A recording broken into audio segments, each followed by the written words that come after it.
నమస్కారం ETV news కి స్వాగతం. ముందుగా ముఖ్యాంశాలు. ఎస్సీ వర్గీకరణ ముసాయిదా బిల్కు తెలంగాణ కేబినెట్ ఆమోదం. న్యాయపరమైన చిక్కులు తలెత్తకుండా చూడాలన్న సీఎం. ఎమ్మెల్సీ ఫలితాలు కాంగ్రెస్ పాలనకు చెంపపెట్టు అన్న కిషన్ రెడ్డి. బీఆర్ఎస్ బీజేపీ కుమ్మక్కు వల్లే గెలిచారని మంత్రుల ఎదురుదాడి. లగచర్ల భూసేకరణ నోటిఫికేషన్ పై స్టే ఇచ్చిన హైకోర్టు. రద్దు చేయాలన్న పిటిషనర్లు, ప్రభుత్వానికి ఉన్నత న్యాయస్థానం నోటీసులు. కేంద్ర మంత్రి మనోహర్ లాల్ ఖట్టర్తో చంద్రబాబు చర్చలు. విశాఖ, విజయవాడ మెట్రోలకు త్వరగా ఆమోదం తెలపాలని విజ్ఞప్తి.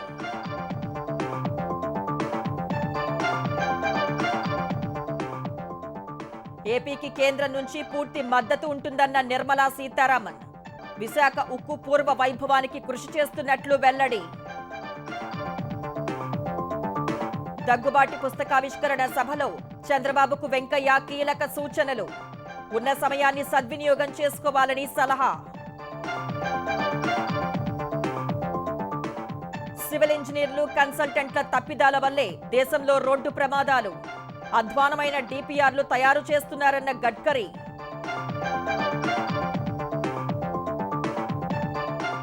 వాణిజ్య ఒప్పందంపై అమెరికాతో చర్చిస్తున్నామన్న కేంద్రం. ప్రతీకార సుంకాలపై సంప్రదింపులు జరుపుతున్నట్లు జైశంకర్ వెల్లడి.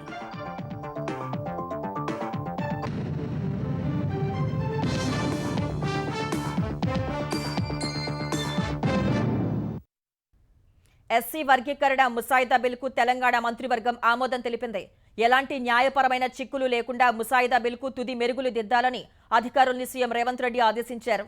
న్యాయ నిపుణుల సలహాలతో తుది మెరుగులు దిద్దాలని సూచించారు. సచివాలయంలో సీఎం రేవంత్ రెడ్డి అధ్యక్షతన మంత్రివర్గ సమావేశం సుదీర్ఘంగా సాగుతోంది. ఈ సమావేశంలో రెండో దశ సమగ్ర కులగణనను కేబినెట్ ఆమోదించనుంది. బీసీలకు విద్య, ఉద్యోగ, రాజకీయాల్లో 42% రిజర్వేషన్లు కల్పించే అంశంపై చర్చించి నిర్ణయం తీసుకునే అవకాశం ఉంది.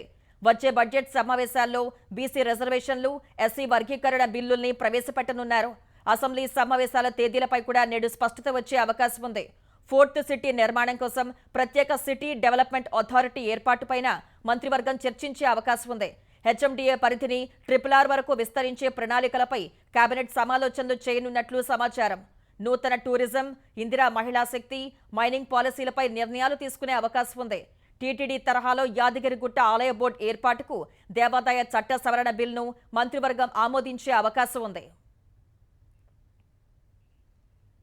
తెలంగాణ ప్రజలను కాంగ్రెస్, బీఆర్ఎస్ మోసం చేశాయని, ఎమ్మెల్సీ ఎన్నికల్లో బీజేపీని గెలిపించారని బీజేపీ రాష్ట్ర అధ్యక్షుడు కిషన్ రెడ్డి అన్నారు.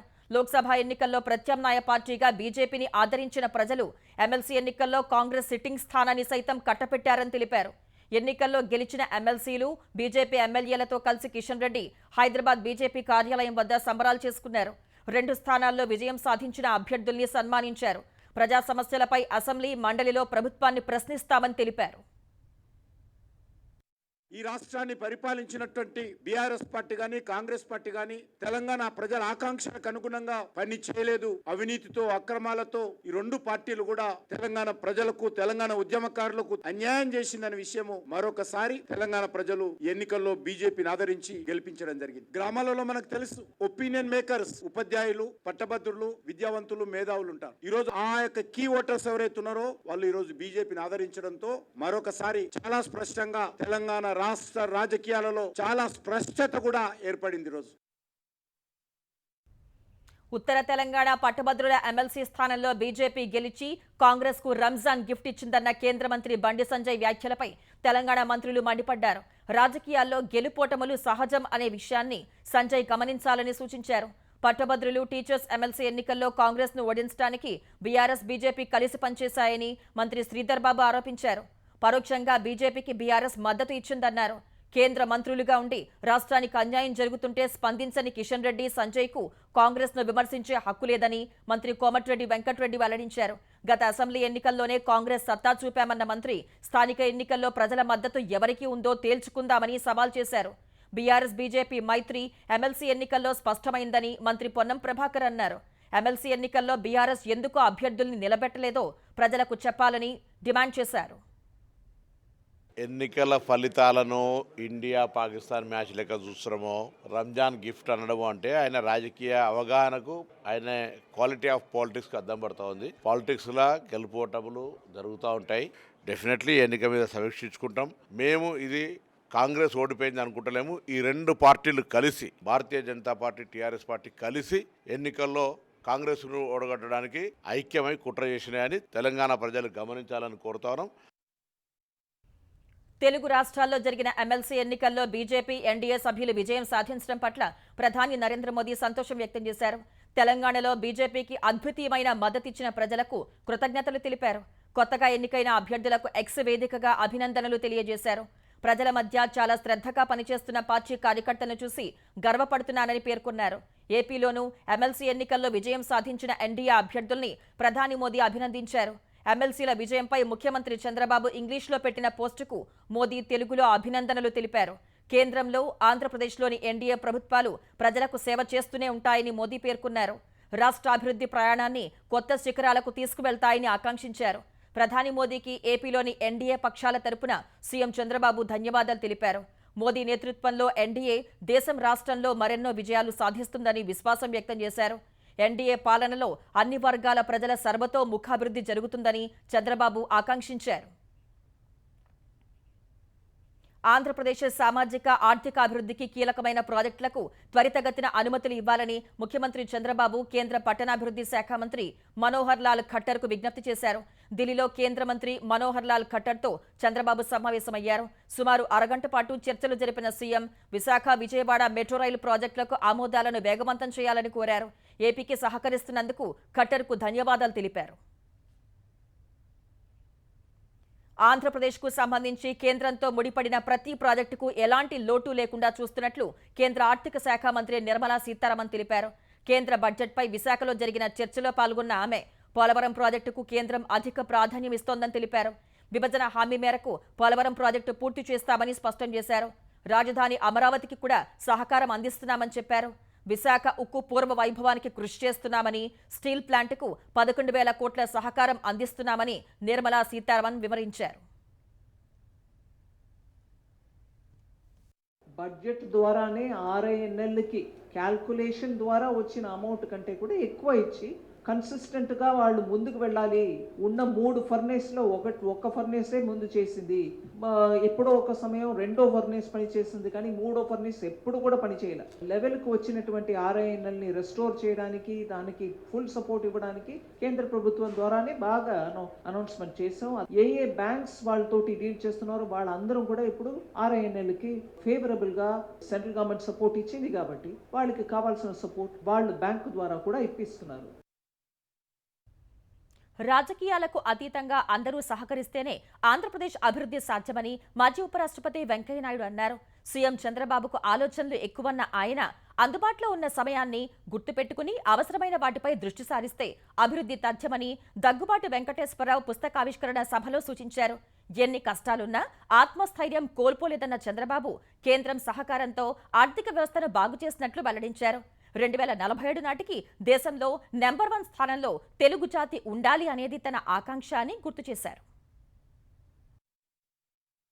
మాజీ మంత్రి దగ్గుబాటి వెంకటేశ్వరరావు రచించిన ప్రపంచ చరిత్ర పుస్తకావిష్కరణ సభ విశాఖ గీతం విశ్వవిద్యాలయంలో ఘనంగా జరిగింది. ఈ కార్యక్రమానికి సీఎం చంద్రబాబు, మాజీ ఉపరాష్ట్రపతి వెంకయ్యనాయుడు, కేంద్ర మంత్రి నిర్మలా సీతారామన్, ఎంపీ పురంధేశ్వరి హాజరయ్యారు. పుస్తకావిష్కరణకు ముందు వేదికపై చంద్రబాబు, వెంకటేశ్వరరావు ఆత్మీయ ఆలింగనం చేసుకున్నారు. భారతదేశ చరిత్రలో విజయాలు సాధించిన వారి గురించి విన్నామని, అలాంటి విజయగాథలను ఒకచోట చేర్చి వెంకటేశ్వరరావు పుస్తకం రాశారని నిర్మలా సీతారామన్ చెప్పారు. ఇంకా మరింత అధ్యయనం చేసి ట్రంప్ పాలన సహా అన్ని విషయాలు రాయాలని కోరారు. పెద్ద సముద్రం హిస్టరీ, ఆ సముద్రంలో డీప్ డైవ్ చేసి దాని గురించి మంచిగా ఒక బుక్ రాశారు వెంకటేశ్వరరావు గారు. So it requires a lot of academic rigour and also because is written it in Telugu. I think it's a big service to the development of మాతృభాష and to bring history in your own mother tongue is a very big effort. I appreciate your great service.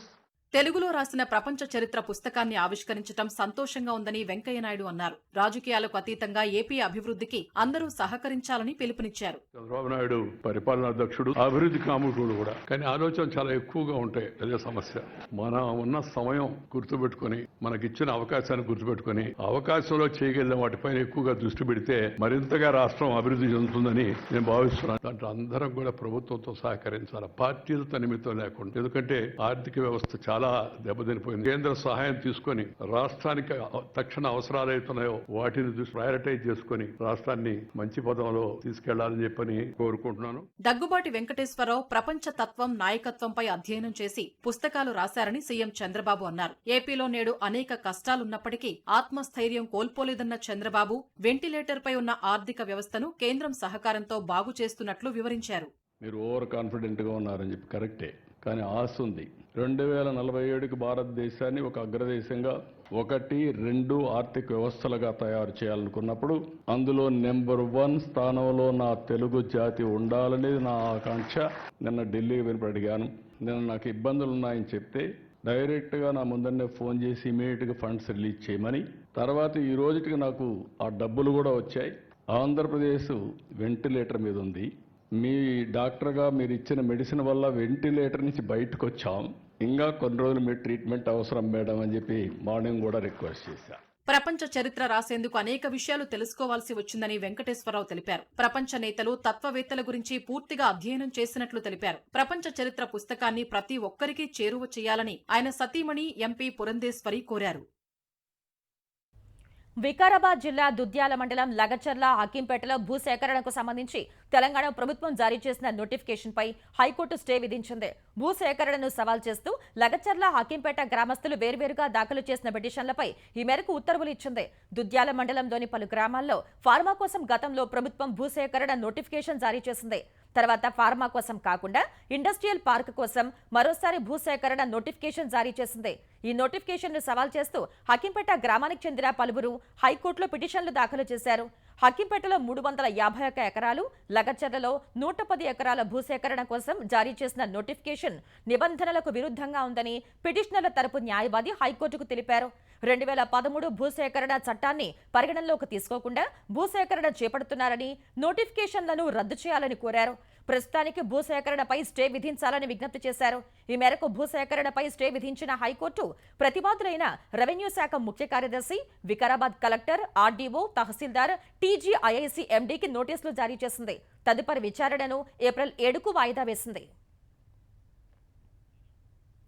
పరిశ్రమలను ప్రోత్సహిస్తూ తెలంగాణ యువతకు ఉపాధి కల్పించడమే తమ ప్రభుత్వ లక్ష్యమని పరిశ్రమల మంత్రి శ్రీధర్ బాబు అన్నారు. రాష్ట్రంలో పెట్టుబడులు పెట్టేందుకు అనుకూల పరిస్థితులు ఉన్నాయని, పారిశ్రామికవేత్తలకు ప్రభుత్వం తరపున అన్ని రకాలుగా అండగా ఉంటామని చెప్పారు. తుక్కుగూడ రావిర్యాలలో 1500 కోట్లతో నిర్మిస్తున్న లెన్స్కార్ట్ కంపెనీకి మంత్రి శంకుస్థాపన చేశారు. ఈ సందర్భంగా తెలంగాణ రైజింగ్ లో భాగస్వామ్యం కావాలని పారిశ్రామికవేత్తలను శ్రీధర్ కోరారు. లెన్స్కార్ట్ ప్రపంచంలోనే అతిపెద్ద కళ్లజోడుల తయారీ కేంద్రాన్ని హైదరాబాద్ లో ఏర్పాటు చేయడం అభినందనీయమని మంత్రి పేర్కొన్నారు. ఈ కంపెనీ ద్వారా 2000 మందికి పైగా ఉపాధి లభించనుందని శ్రీధర్ బాబు తెలిపారు. ఎస్ఎల్బీసీ సొరంగ మార్గంలో చిక్కుకున్న వారిని గుర్తించేందుకు 13వ రోజు సహాయక చర్యలు కొనసాగాయి. ఎన్ని రకాల అత్యాధునిక సాంకేతికతను వినియోగించినా శిథిరాల్లో 8 మంది జాడ చిక్కకపోవడంతో అధికారులు మరో ప్రయత్నం చేస్తున్నారు. కేరళ నుంచి ప్రత్యేకంగా క్యాడబర్ డాగ్స్ ను టన్నెల్ వద్దకు రప్పించారు. ఐఐటీ నిపుణులతో కూడిన మరో బృందంతో సింగరేణి, ఎన్డీఆర్ఎఫ్ బృందాలు టన్నెల్లోకి వెళ్లాయి. మరోవైపు దెబ్బతిన్న టీబీఎం భాగాల కత్తిరింపు, మట్టి, బురద, ఇతర శిథిలాల తొలగింపు ప్రక్రియ కొనసాగుతోంది. ఒక చివర నుంచి మట్టిని తీసి ఎక్సలేటర్ పై వేస్తూ నీటిని మరోవైపు దారి మళ్లిస్తూ ముందుకు సాగాలని నిర్ణయించారు. తవ్వకాల కోసం సింగరేణి సిబ్బందితో పాటు యంత్రాలను కూడా వినియోగిస్తున్నారు. వివేక హత్య కేసులో ప్రత్యక్ష సాక్షి వాచ్మెన్ రంగన్న మృతిపై అనుమానాలు ఉన్నాయని ఆయన భార్య సుశీలమ్మ పులివెందుల పోలీసులకు ఫిర్యాదు చేశారు. తాను ఇంట్లో లేని సమయంలో తన భర్తను ఎవరో ఏదో చేసి ఉంటారని సుశీలమ్మ అనుమానం వ్యక్తం చేశారు. బుధవారం తీవ్ర అనారోగ్యంతో శ్వాస అందటం లేదన్న రంగన్నను పోలీసులు పులివెందుల నుంచి కడప రిమ్స్ కు తరలించారు. చికిత్స పొందుతూ నిన్న రాత్రి రంగన్న మృతి చెందాడు. సుశీలమ్మ ఫిర్యాదుతో అనుమానాస్పద మృతిగా పులివెందుల పోలీసులు కేసు నమోదు చేశారు. వివేక హత్య కేసులో రంగన్న ప్రత్యక్ష కీలక సాక్షి కావటం వల్ల పోలీసులు ఈ కేసును ప్రతిష్టాత్మకంగా తీసుకున్నారు. కేసు నిగ్గు తేల్చాలని సిఐ ఉలసయ్యను జిల్లా పోలీసులు విచారణాధికారిగా నియమించారు. రంగన్న మృతదేహానికి పోస్టుమార్టం నిర్వహించిన తర్వాత మరిన్ని విషయాలు వెలుగులోకి వస్తాయని సిఐ ఉలసయ్య తెలిపారు. ఆంధ్రప్రదేశ్ వ్యాప్తంగా వివిధ పోలీస్ స్టేషన్లలో తనపై నమోదైన 5 కేసులను కొట్టివేయాలంటూ పోసాని కృష్ణమురళి దాఖలు చేసిన పిటిషన్లపై హైకోర్టు విచారణ జరిపింది. ఆదోని పోలీసులు నమోదు చేసిన కేసులో ఇప్పటికే పీటీ వారెంట్ అమలైనందున పోసాని పిటిషన్ను హైకోర్టు కొట్టివేసింది. విశాఖ పద్మనాభం పిఎస్, ఉమ్మడి చిత్తూరు జిల్లా సూళ్లూరుపేట, శ్రీకాకుళం జిల్లా పాతపట్నం, అనంతపురం పోలీసులు నమోదు చేసిన కేసుల్లో పీటీ వారెంట్ అమలు కాలేదని ఏఏజీ న్యాయస్థానానికి తెలిపారు. ఈ 4 కేసుల విషయంలో బిఎన్ఎస్ఎస్ సెక్షన్ మేరకు నడుచుకోవాలని పోలీసులకు హైకోర్టు ఆదేశాలు జారీ చేసింది. అత్యాచార బాధితుల పేర్లను బహిర్గతం చేసిన కేసులో హిందూపూర్ మాజీ MP Gorantla Madhav Vijayawada cyber crime police స్టేషన్లో విచారణకు హాజరయ్యారు. బాధితుల వివరాలు బహిర్గతం చేయకూడదు అనే విషయం తనకు తెలియదని మాధవ్ పోలీసులకు సమాధానమిచ్చినట్టు తెలిసిందే. సైబర్ క్రైమ్ విభాగం పోలీసులు మాధవ్కు మరోసారి నోటీసులు ఇచ్చి పంపించారు. ఎప్పుడు పిలిచినా విచారణకు హాజరు కావాలని నోటీసుల్లో పేర్కొన్నారు. తప్పుడు కేసులు, అరెస్టులతో వైసీపీ నేతల్ని భయపెట్టలేరని విచారణ తర్వాత మాధవ్ ఆరోపించారు. ఆంధ్రప్రదేశ్లో విద్యార్థుల ఆత్మహత్యల నివారణకు తమ ప్రభుత్వం చర్యలు తీసుకుంటోందని విద్యాశాఖ మంత్రి నారా లోకేష్ చెప్పారు. విద్యార్థులకు కౌన్సిలింగ్ ఇచ్చేందుకు చర్యలు తీసుకున్నామని శాసన మండలిలో సభ్యులు అడిగిన ప్రశ్నలకు సమాధానమిచ్చారు. ఒక్క విద్యార్థి ఆత్మహత్య చేసుకున్నా ప్రభుత్వం సీరియస్ గా తీసుకుంటుందని చెప్పారు. ఆత్మహత్యల నివారణకు చర్యలు తీసుకోవాల్సిన బాధ్యత ప్రైవేటు విద్యా సంస్థలపైన ఉందన్నారు. ఆంధ్రప్రదేశ్లో గంజాయిని కూకటి వేళ్లతో పెకిలించేందుకు చర్యలు చేపడుతున్నట్లు హోంమంత్రి అనిత స్పష్టం చేశారు. శాసన మండలిలో సభ్యులు అడిగిన ప్రశ్నలకు సమాధానం ఇచ్చిన ఆమె గంజాయి డ్రగ్స్తో పట్టుబడితే సంక్షేమ పథకాలు నిలిపివేసే అంశంపై చర్చిస్తున్నట్టు తెలిపారు. ఏపీలో గతంలో కంటే ప్రస్తుతం 90% గంజాయి సాగు తగ్గిందని హోంమంత్రి వివరించారు. గంజాయి సాగు చేసే వారిని అరెస్ట్ చేయడం సహా వారి ఆస్తులు జప్తు చేసేలా చర్యలు ప్రారంభించామని చెప్పారు. గత 9 నెలల్లో ఉత్తరాంధ్ర జిల్లాలోనే 70,000 కిలోల గంజాయిని ధ్వంసం చేశామని అనిత వెల్లడించారు. మనమిత్ర వాట్సాప్ గవర్నెన్స్ సేవలను 200కు పెంచినట్లు ఆంధ్రప్రదేశ్ విద్యా, ఐటీ, ఎలక్ట్రానిక్ శాఖల మంత్రి నారా లోకేష్ వెల్లడించారు. ఈ ఏడాది జనవరిలో 161 సేవలతో ప్రారంభించిన మనమిత్ర అనతి కాలంలోనే 200 సేవలు అందించే అద్భుతమైన మైలురాయికి చేరిందన్నారు. ఆంధ్రప్రదేశ్లో డిజిటల్ గవర్నెన్స్ శక్తికి ఇదో నిదర్శనమని చెప్పారు. ప్రజా సేవలను మరింత అందుబాటులోకి తీసుకురావటం, సమర్థంగా అమలు చేయడం ద్వారా ప్రజలకు సౌలభ్యం, పారదర్శకతను పెంచుతుందని అభిప్రాయపడ్డారు. సామాన్యుల ప్రయోజనం కోసం ఈ పౌర కేంద్రీకృత సేవలను తాము విస్తరిస్తూనే ఉంటామని స్పష్టం చేశారు. అమెరికాతో ద్వైపాక్షిక వాణిజ్య ఒప్పందంపై చర్చలు జరుగుతున్నాయని విదేశాంగ శాఖ మంత్రి జైశంకర్ తెలిపారు. భారత్పై ట్రంప్ విధిస్తారన్న ప్రతీకార సుంకాలపై ఈ మేరకు ఆయన స్పందించారు. అమెరికాతో ద్వైపాక్షిక వాణిజ్య ఒప్పందంపై చర్చలు జరిపేందుకు వాణిజ్య మంత్రి పీయూష్ గోయల్ వాషింగ్టన్లో పర్యటిస్తున్నారని తెలిపారు. లండన్లోని చాథమ్ హౌస్లో ప్రపంచంలో భారతదేశ వృద్ధి పాత్ర అనే అంశంపై జైశంకర్ ప్రసంగించారు. శక్తివంతమైన దేశాలన్నింటికీ సమాన అధికారాలు ఉండాలనే విధానంలో ట్రంప్ పాలన సాగుతోందని జైశంకర్ తెలిపారు. అది భారత్ ఆలోచనలకు సరిగ్గా సరిపోతుందన్నారు. చర్చా కార్యక్రమాన్ని ముగించుకుని జైశంకర్ బయటకు వచ్చిన సమయంలో కొందరు ఖలిస్తానీ జెండాలతో నినాదాలు చేశారు. వారిలో ఒకరు భారత జాతీయ జెండాతో ఆయన కారు వైపు దూసుకువచ్చి త్రివర్ణ పతాకాన్ని అగౌరవపరిచాడు. వెంటనే అప్రమత్తమైన లండన్ పోలీసులు నిందితుడిని అదుపులోకి తీసుకున్నారు. ఈ ఘటనపై భారత్ తీవ్ర ఆందోళన వ్యక్తం చేసింది. వేర్పాటువాదులు, అతివాదులు రెచ్చగొట్టే చర్యల్ని తీవ్రంగా ఖండిస్తున్నామని విదేశాంగ శాఖ పేర్కొంది. ప్రజాస్వామ్య స్వేచ్ఛను వేర్పాటువాదులు దుర్వినియోగం చేస్తున్నారని మండిపడింది. బ్రిటన్ ప్రభుత్వం వారిపై చర్యలు తీసుకుంటుందని ఆశిస్తున్నామని విదేశాంగ శాఖ ప్రకటన విడుదల చేసింది. సివిల్ ఇంజనీర్లు, కన్సల్టెంట్ల తప్పిదాల కారణంగానే దేశంలో రోడ్డు ప్రమాదాలు పెరుగుతున్నాయని కేంద్ర రోడ్డు, రవాణా, రహదారుల శాఖ మంత్రి నితిన్ గడ్కరీ అన్నారు. ఢిల్లీలో జరిగిన global road infratech summit and ఎక్స్పోలో పాల్గొన్న కేంద్ర మంత్రి రోడ్డు భద్రతా ప్రమాణాలను తక్షణం మెరుగుపరచాల్సిన అవసరం ఉందన్నారు. దేశంలో అధ్వానమైన సమగ్ర ప్రాజెక్టు నివేదికలు తయారు చేస్తున్నారని, వాటి ప్రణాళిక, రూపకల్పన సరిగ్గా లేక ప్రమాదాలు పెరుగుతున్నాయన్నారు. దేశంలో చాలా వరకు ప్రమాదాలు సివిల్ ఇంజనీర్ల తప్పుల వల్లే జరుగుతున్నాయని చెప్పారు. రోడ్డు సిగ్నల్స్, మార్కింగ్ సిస్టంలు లోపభూయిష్టంగా ఉన్నాయని, చిన్న చిన్న పనులు కూడా సక్రమంగా చేయటం లేదని మండిపడ్డారు. వీటికి ఎవరూ బాధ్యత వహించడం లేదని ఆరోపించారు. స్పెయిన్, స్విట్జర్లాండ్ వంటి దేశాల నుంచి మనం చాలా విషయాలు నేర్చుకోవాలని హితవు పలికారు. కొత్త సాంకేతికతను వినియోగించి రహదారి భద్రతను పెంచాలని పిలుపునిచ్చారు. 2030 నాటికి రోడ్డు ప్రమాదాల సంఖ్యను 50% తగ్గించేలా లక్ష్యంగా పెట్టుకున్నట్లు కేంద్ర మంత్రి వివరించారు. బంగారం స్మగ్లింగ్ కేసులో అరెస్ట్ అయిన కన్నడ నటి రన్యారావు గురించి పోలీసుల దర్యాప్తులో కీలక విషయాలు బయటకు వస్తున్నాయి. ఏడాదిలో 30 సార్లు ఆమె దుబాయ్ వెళ్లినట్లు తెలిసిందే. ఒక్కో ట్రిప్ లో ఆమె కిలోల కొద్దీ బంగారాన్ని భారత్ తీసుకొచ్చినట్లు సమాచారం. కిలో బంగారం స్మగ్లింగ్ కు రన్యారావుకు ₹1,00,000 వరకు ముట్టేదని తెలుస్తోంది. అలా ఒక్కో ట్రిప్ లో 12 నుంచి 13 లక్షల వరకు ఆర్జించినట్లు పోలీసులు గుర్తించారు. బంగారాన్ని స్మగ్లింగ్ చేయడానికి రన్యారావు మోడిఫైడ్ జాకెట్లతో పాటు బెల్ట్లను ఉపయోగించేదని తెలిసిందే. విమానాశ్రయంలో తనిఖీల నుంచి ఆమెను ఓ కానిస్టేబుల్ తప్పించేవారని పోలీసుల విచారణలో తేలింది. ఈ నెల 3న డిపార్ట్మెంట్ ఆఫ్ రెవెన్యూ ఇంటెలిజెన్స్ అధికారులు ఆమెను అదుపులోకి తీసుకున్నప్పుడు మోడిఫైడ్ జాకెట్లోనే బంగారాన్ని గుర్తించారు. స్మగ్లింగ్ చేయాలని తనను కొందరు బ్లాక్మెయిల్ చేశారని రన్యారావు పోలీసులకు వివరించినట్టు తెలుస్తోంది. అంతర్జాతీయ మార్కెట్లో ముడి చమురు ధరలు తగ్గిన వేళ రిలయన్స్ ఇండస్ట్రీస్ వంటి చమురు సంస్థల వాటాలు కొనేందుకు మదుపరులు మొగ్గుచూపగా దేశీయ స్టాక్ మార్కెట్లు వరుసగా రెండో సెషన్లో లాభాలు నమోదు చేశాయి. గత సెషన్లో 740 పాయింట్లు పెరిగిన సెన్సెక్స్ ఇవాళ మరో 610 పాయింట్లు ఎగబాకింది. ఉదయం 74,308 పాయింట్ల వద్ద బీఎస్ఈ సూచీ ఉత్సాహంగా ప్రారంభమైంది.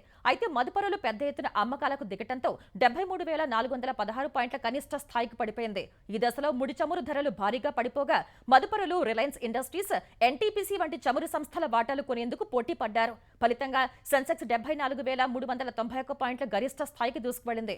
చివరకు 74,340 పాయింట్ల వద్ద స్థిరపడింది.